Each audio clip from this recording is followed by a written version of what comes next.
Assalomu alaykum hurmatli obunachilarimiz. Bizning YouTube kanalimizning izohlarida juda ham ko'p so'ralgan qo'shiq bor, ya'ni Shohruxbek Ergashevning Men jimgina qolaverdim qo'shig'i. Aynan shu qo'shig'i bugun video darsligini chiqaryapmiz.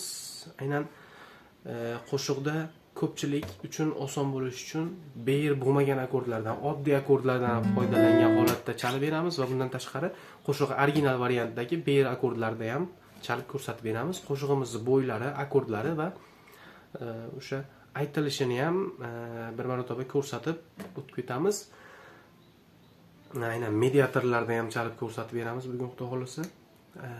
Endi bundan keyingi video darslarimizni aynan qaysi qo'shig'i o'rgatishimizni aynan shu videoyimizni izohlarida yozib ketishingizni so'rab qolamiz. Endi bundan bu yog'iga aynan gitara darslarimiz tez chiqarib turamiz. Orada bir muncha vaqt uzilishlar bo'lib qoldi. Buning uchun albatta obunachilarimizdan uzr so'ragan holatda bundan bu yog'iga uzilishlar bo'lmasligini ta'minlashga harakat qilamiz. Bo'lmasam birinchi bo'lib aynan qo'shig'imizni akkordlari, beyer akkordlarini ko'rsatishni boshladik. Marhamat.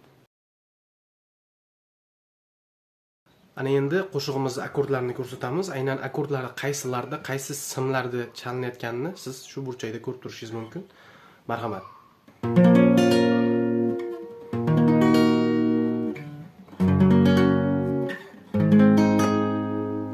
Shu 4 ta akkord kerak xolos. Endi buni qo'shiqda qanaqa bo'ladi, qanaqa foydalanamiz? Ketdik.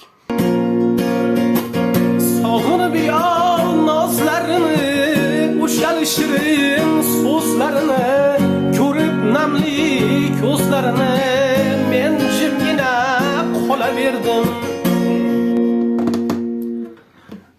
Aynan beyer akkordlarimizda shunaqa holatda chiqadi. Bu original varianti, ya'ni Shohruxbek Ergashev va artist loyihasida kuylagan qo'shig'ida aynan shu akkordlardan foydalanilgan. Ana endi sizlar uchun men buni beyer bo'lmagan variantlarini ko'rsatishga harakat qilaman. Faqat bu to'liq beyer bo'lmagan emas. Bir dona F akkordimiz beyer holatda bo'ladi, chunki uni oddiy variantini chalib ko'rsatib bera olmayman. Agar ijtimoiy tarmoqlardan agar qidirsanglar, buni beyer bo'lmagan oddiy holatdagi F akkordi ham chiqib keladi. Endi hozir meni kapadasterim bo'lmaganligi uchun men mana birinchi lardga qistirishim kerak. Aslida o'zi kapadaster, lekin kapadasterim bo'lmaganligi uchun sizlarga prostoy holatda 0 da ko'rsataman. Ketdi akkordlarimiz. AM DM, F va G akkordlarimiz. Mana shu 4 ta. AM, DM, F va G akkordlarimiz. Bunda qanaqa bo'ladi? Sog'inib yor nozlarini, o'shal shirin so'zlarini, ko'rib namli ko'zlarini, men jimgina qolaverdim. Aynan qo'shig'imizning bo'yi quyidagicha.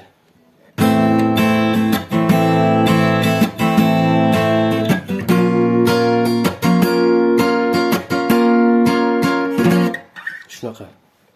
Ana endi bu osonroq variantni o'rgatyapman. Buni sekinroq tarzda chalib ko'rsataman.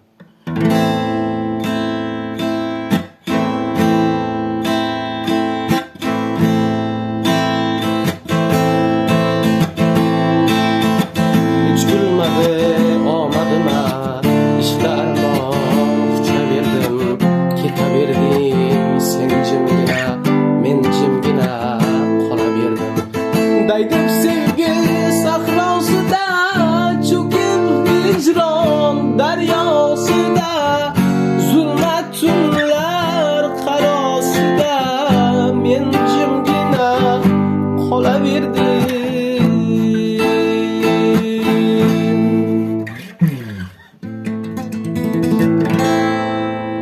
Bo'yi shunaqa tarzda chalinadi. Aynan ko'pchilik mediatorda faqat solo chalish uchun deb o'ylar ekan. Bu mediator nima uchun kerak? Misol uchun gitaristlarning qo'lida tirnog'i uzun bo'lishi kerak. Tirnoq Qancha kalta bo'lsa, gitarani zvuki shuncha xiralashib ketadi.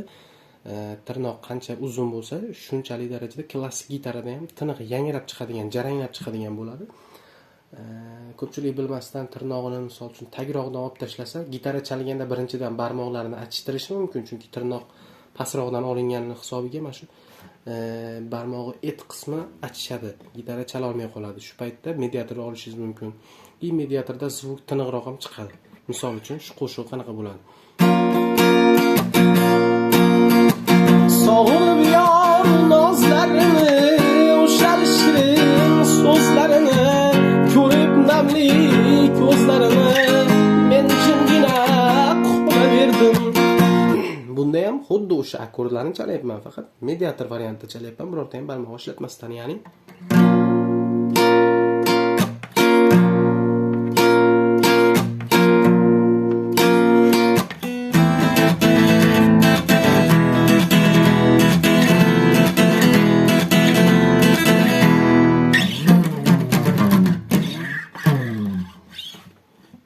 shunaqa.